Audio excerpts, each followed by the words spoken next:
a lot of people want to get into making Pokemon Emerald ROM hacks or other ROM hacks. Specifically, I'm going to be doing a couple of guides, talking through and trying to do it in a very accessible way on how you can start making your own game.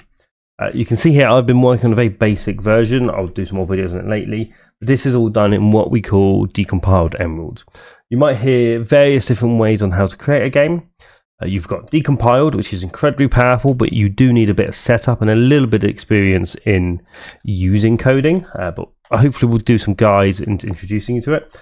There's binary hacking, which is where you take an existing ROM and you just change sort of files into it. So you could say, oh, instead of Charmander appearing here, it's going to be a Pidgey. Instead of Pidgey learning Gus at level 7, it learns Fisher. So you're just changing sort of known values. It's very accessible for people starting to code or starting to get into ROM hacking, but it's less powerful. And then you've also got Game Maker or RPG Maker, which allows you to make them, but you don't end up with a ROM at the end. It's, again, very powerful. Using the engine RPG Maker with a load of tools to manipulate things. I have had a bit of experience in that, but I don't know as much. So there's other tools I would say looking at it. I want to start off by just helping you guys start up on actually getting a program running. Being able to open up on Decompiled Emerald, you have it running, start making changes and start compiling it for yourself. So we're going to start with Emerald Expansion. I'm choosing expansion over the blank version, the base version, because it has incredible quality of life. As you can see here, we've got our follower Pokemon. That's introduced from here. So we've also got all the modern Pokemon. So we don't just have 1 to 3. It's got physical special split. It's got fairy type, all the modern moves, loads of amazing additions. And there's a lot of other things we'll talk about in other videos and if you have questions on it. As you can see, we have on GitHub this massive pile of different files. If you haven't used GitHub, it's used for versioning control. So you can have version 1, version 2, version 3 very easily. You can have multiple branches. Branches are just like another selection of work. So you go off your main, this is your main code, you can branch off of it, start making changes without affecting that main code. And you can always pull changes in or take changes in from other people's open source work or update within the base branch, the trunk as we call it. So first thing you want to do is go to GitHub, make yourself an account, and then we're going to keep it simple and use the GitHub desktop. There are command line interfaces if you have interest in using those, but we're just going to stick to the desktop version to keep it simple for most people, because a lot of you probably get a bit scared when you look at something like this. You know, you see yourself on a command line and there's so much going on, it can be a bit daunting. Once you've downloaded the GitHub desktop, you'll find yourself able to open up something like this. If I'm going too fast at any point, just pause it, wait for it to install, and then come back to it. I'll try and put like all the links down below, and I'll try to chapter it so you can easily get bounced between. We can see here what it looks like.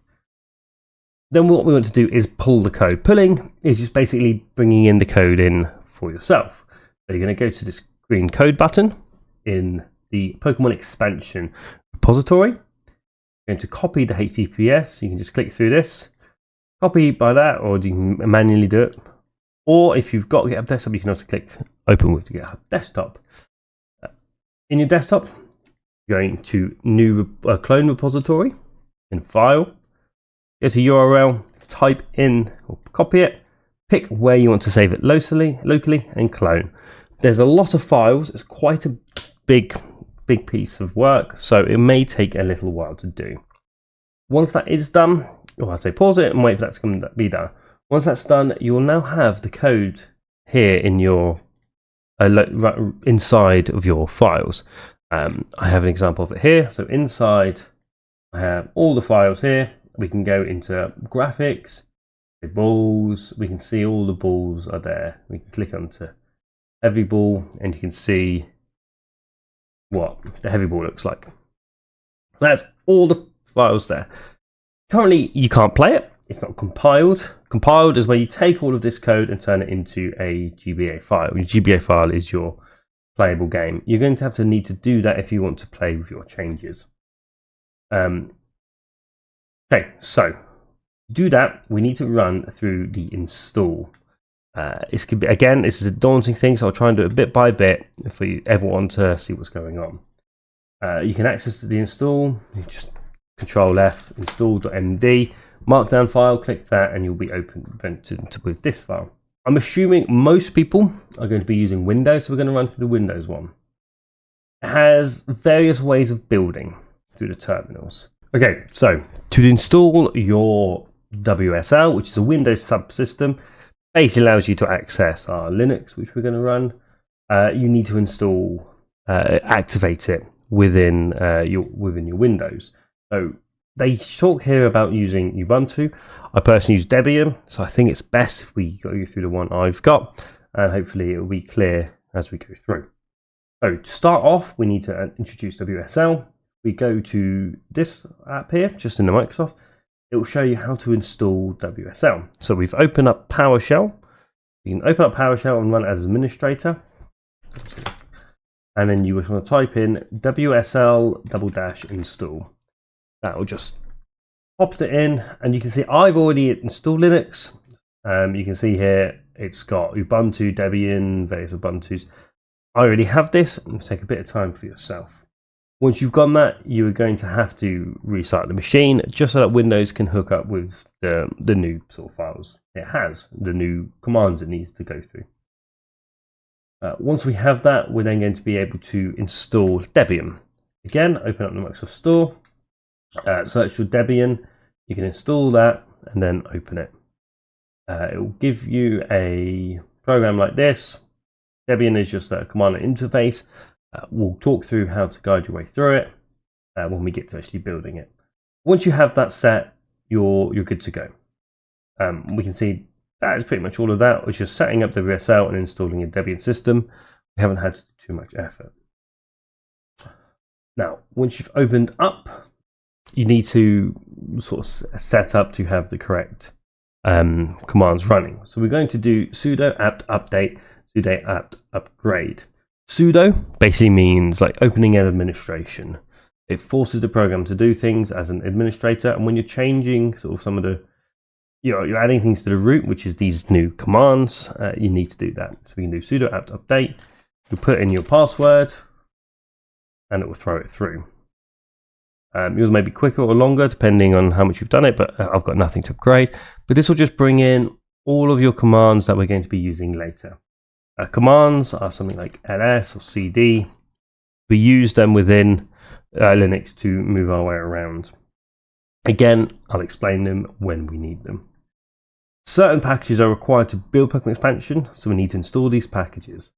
Build essential, yada, etc, libnewt, libp, and gdev. This is a collection of, again, commands and little pieces of script which are used by Pokemon Emerald to know what to do. This will allow it to take our code and translate it into a playable game. It does various pieces of compression, so your images become nice small bitmaps. Knowing how to translate, it's going to need, it uses some Python scripts, so we need to make sure those are onto our machine. Again, sudo apt install, run that command. Mine says 0 upgraded because I've already done this, but you should have it all successfully come through. As they say, we'll install GC version 10. Expansion works on this version. Remote mock speed we use higher for strict error checks. We don't have to worry too much, but you can manually do that if you wish, but we don't worry too much about the error checks.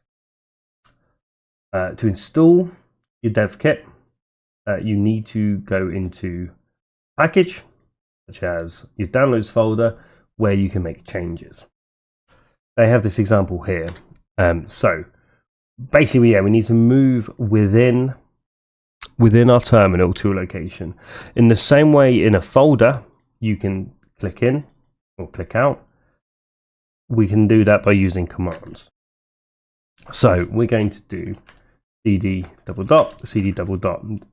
This puts us in slash. Bit confusing. CD double dot means change directory, change folder. Dot just makes us go back. So we're going to go right to our root. We want to go into where we can change it. So we're going to do mount, C, documents. This has put me in my documents file. I'm going to open up mine, which is Robert. Yours will be whatever your login on your computer is. and then we'll get to downloads as they expected, because that has the ability for us to download files into. That's what we're going to be doing next. Next command is to install the devkit arm. This is 5 commands in one. We're going to be installing wget, which allows us to get from the webgit. It's going to go to this file and download it. Chmod will change the modifications to +x. This basically means that instead of it being a file we can't access, we're actually going to be able to execute it. We'll be able to run this file. Sudo will run the file, and then it will sort of unpack it for us. This file is just a load of code. In fact, we can actually open it. You can go have a look at it, and you can see it's a load of code. So instead of us having to type this all up manually, we'll run it, and this is just going to setting up the keys and repository and adding it to our local area so that we can run everything in a moment. Instead of us doing 15 different things, it will do it all once for us. As you can see, it's going to run through again, I've already done this, so there may be a few issues on mine, but it will work. If it asks you at any point, just hit enter and then hit Y. You can see just at that point it was asking me for selection. We're doing default, so you hit enter, and yes, proceed with installation. I've done no because I don't need to do it. Run the following code to set devkit related environment variables. Alternatively close and reopen WSL. So yeah, again, you can close up what you're running in, reopen it, and everything will now be set. So close your terminal, reopen your terminal, and you're golden. Again, we're going to have to install Python. So once again, I'm going to open up Debian, take that code, paste it in, you put your password in, and then it will install it for you. I've already got Python working. Python is just another programming language. They use some Python scripts within the compilation scripts. Just makes things easier for them. We're not going to be changing or dealing with how the game is compiled, so don't worry yourself about it. Again, then once more, we need to choose where we're going to store Poryscript. It sort of has its own little file system. Don't worry too much about that. But you just need to make sure you make yourself a file, a folder, and you can do that either through your file, with your folder management, or through or directly through Linux.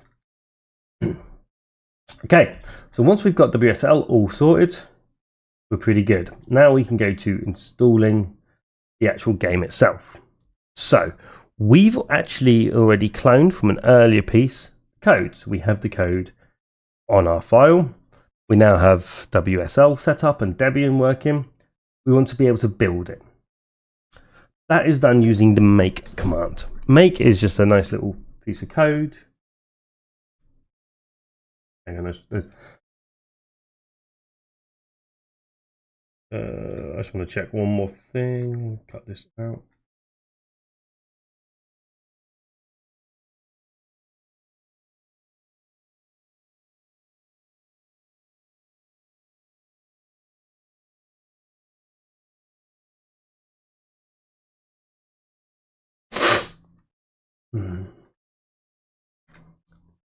Now, once you've done all that, you should be able to successfully build the game. So once again, we're going to open up our Debian. We start off in somewhere awkward. We don't want to go there, so we're going to go cd mount, cd double dot once, cd double dot twice, cd mount, cdc, cd document settings, cd your computer name, cd documents. From here, I assume you've already made where you're going to store your games. So I'm going to go into what I have apps. This is where I store all of my games. Here you can see a list of my games, or a list of everything I do. It's custom ROM, Pokemon expansion. And here we are now inside of the code, or not the code, but inside the folder where all the code is stored. I want to work out where I now want to build the code. So first thing you want to do is nproc. This will tell you how many cores you have on your CPU. We're going to use this number to make the build faster. So I have 24 cores on my computer, so I can build this pretty quickly by parallelizing it, so it runs multiple things at once.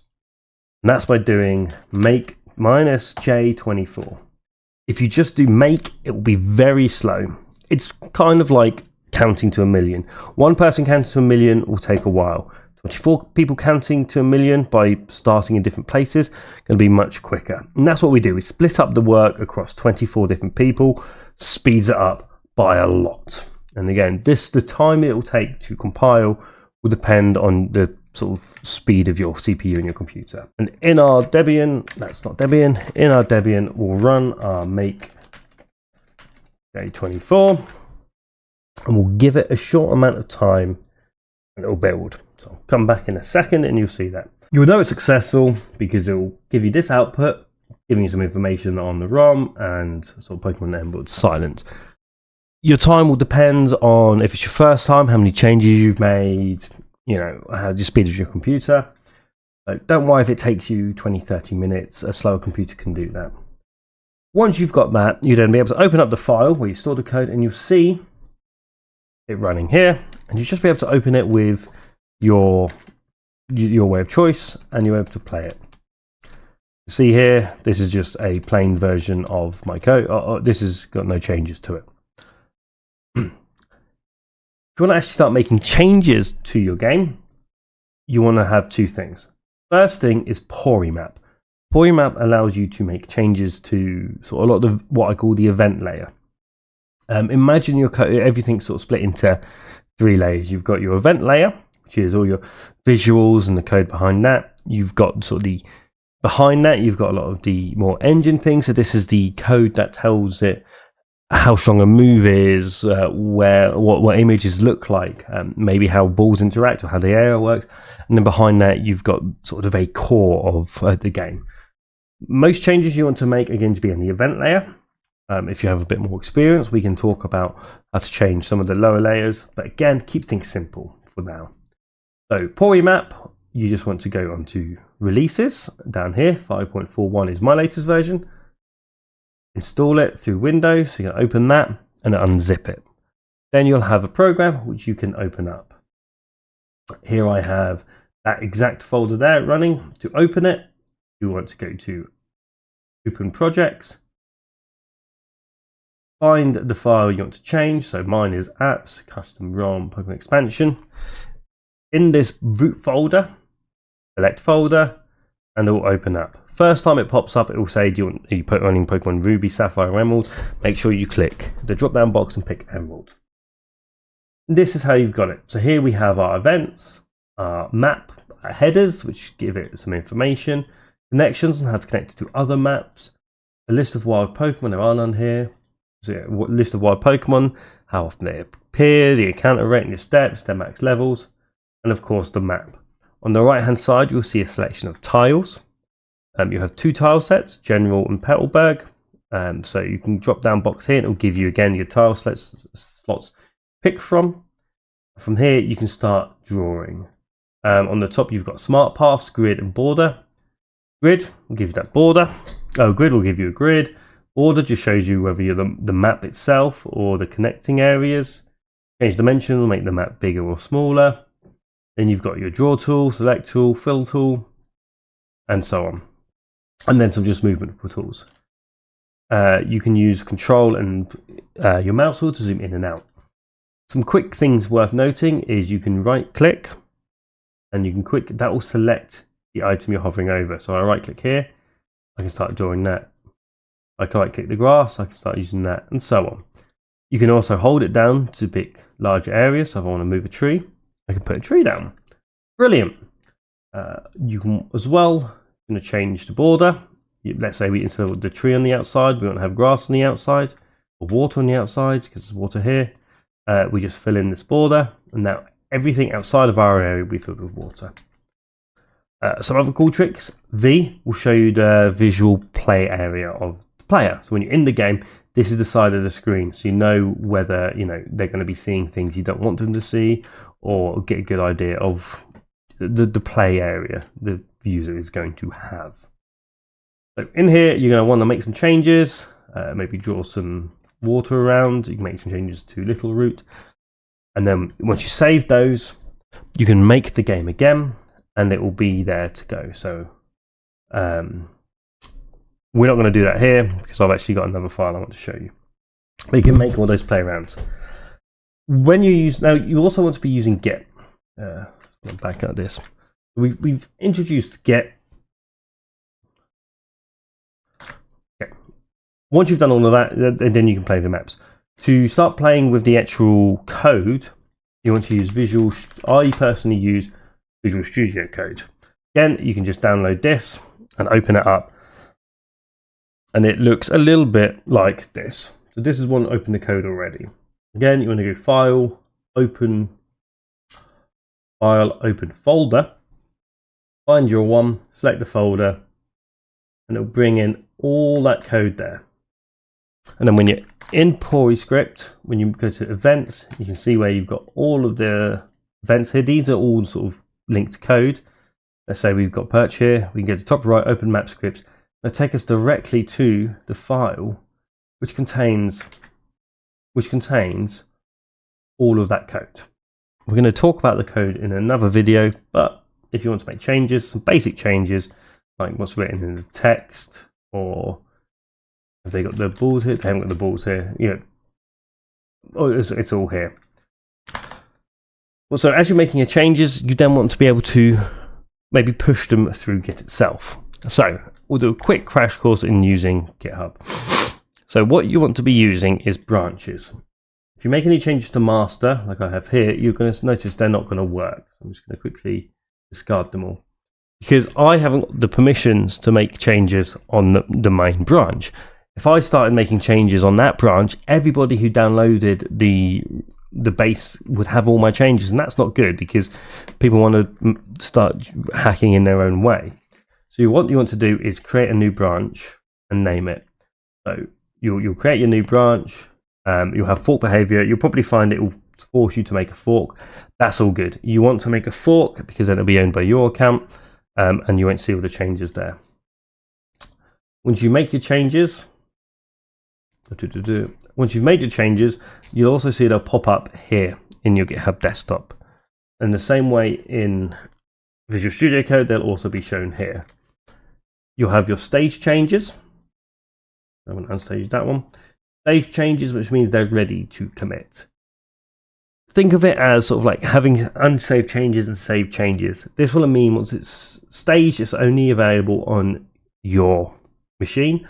Once you push it, sort of save it, push it to the repository, anyone's able to access it if you give them permission, or if you want to log in another computer and make changes, you can do that. It allows for us to work as teams.